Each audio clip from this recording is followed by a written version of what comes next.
Have you ever felt that? You know, that feeling of just being completely trapped. The weight of family expectations, the promises you've made, this feeling that you're meant for something more, but you're just frozen. Well, what if I told you there's an ancient key to unlocking this very modern paralysis? Let's get into it. This one hits home, doesn't it? It's the question that just echoes in our heads, that nagging doubt that pops up right when we're about to make a big decision. What if I let everyone down? What if I'm not actually good enough? Yeah, that one little question, man, it can just stop you cold before you even get started. And let's be real, that feeling of being paralyzed, it's totally a thing. It can feel like you're wrapped in chains you just can't break. You know deep down you need to step up, to lead, to say something, but the thought itself is so overwhelming that sometimes doing nothing at all just feels safer. And you know what's so wild about this? It's how universal these pressures are. The weight of what your family expects, the promises you've made to people, that quiet but constant feeling that you need to step up and lead. And really, what's underneath all of that? It's that huge, crippling fear that we're going to let people down, all fueled by our own self-doubt. But here's the thing, and this is really important. You are not alone in this feeling, not by a long shot. I mean, this whole battle with fear when you're called to lead, it's a story that's as old as time itself. And it's funny, sometimes the best answers for our super modern problems are just hiding in plain sight in these ancient stories. So today, we're going to dive into one of those, the incredible story of a man named Barak, right out of the book of Judges. I mean, check this out. The parallels are just striking. That fear of failure you feel, for Barak, that showed up as hesitation. That nagging self-doubt, that was him realizing he desperately needed support. And that heavy, crushing weight of responsibility, for him, it was a call to lead a whole army. Seriously, it's the exact same struggle, just thousands of years apart.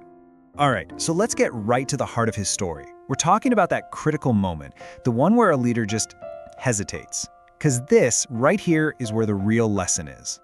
So picture this. You've got Barak, and he gets this call from Deborah, who's a prophet and basically the leader of Israel.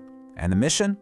Oh, it's just, gather an army and go up against a super tough Canaanite general who happens to have 900 iron chariots. We're talking about the absolute peak of military tech back then. So yeah, the stakes, they could not have been any higher. So what's his response to this epic divine call to action? He stalls. He literally says to Deborah, if you go with me, I'll go. But if you don't go with me, I'm not going. Now, this isn't him being a rebel. This is just raw, honest fear. He's basically saying, there is no way I can do this alone. If you break it down, you can really see his reaction in 3 distinct steps.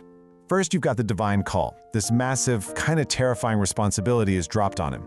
Then, right away, comes the human fear. That wave of doubt, all the what-ifs start flooding in.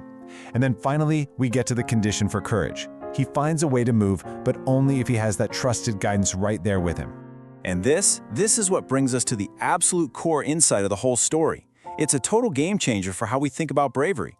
It's about shifting our focus away from fear and putting it on faith. So what does that actually look like? Well, we can call it faith-based leadership. And it is not about pretending you aren't scared. Nope. It's the total opposite. It's about looking your fear right in the eye, acknowledging it, and then moving forward anyway, because you're leaning on that trusted guidance. I mean, just let that sink in for a second.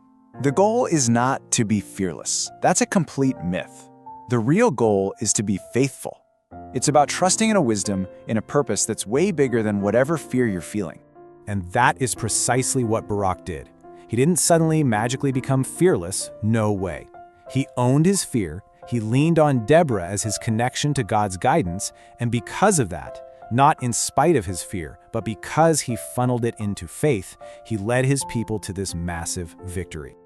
Okay, so how does this ancient story from thousands of years ago actually speak to you right here, right now? Let's bring this powerful lesson home into your world and your own unique call to lead. Think about it like this. What if we stopped looking at fear as a big red stop sign? And instead, we started seeing it as a turning point. What if that fear you're feeling is the very thing that's supposed to push you to find guidance, to make you lean on a wisdom that's beyond your own? Because when you do that, you might just find a strength you never, ever knew you had, and build an even deeper connection to your faith.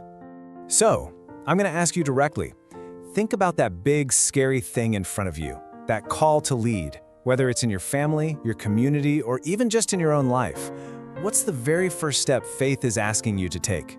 Not fear, faith. And look, it doesn't have to be some giant leap.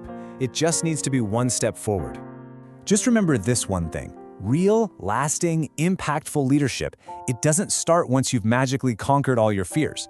It starts in that single moment you decide to let your faith be just a little bit louder than your doubt.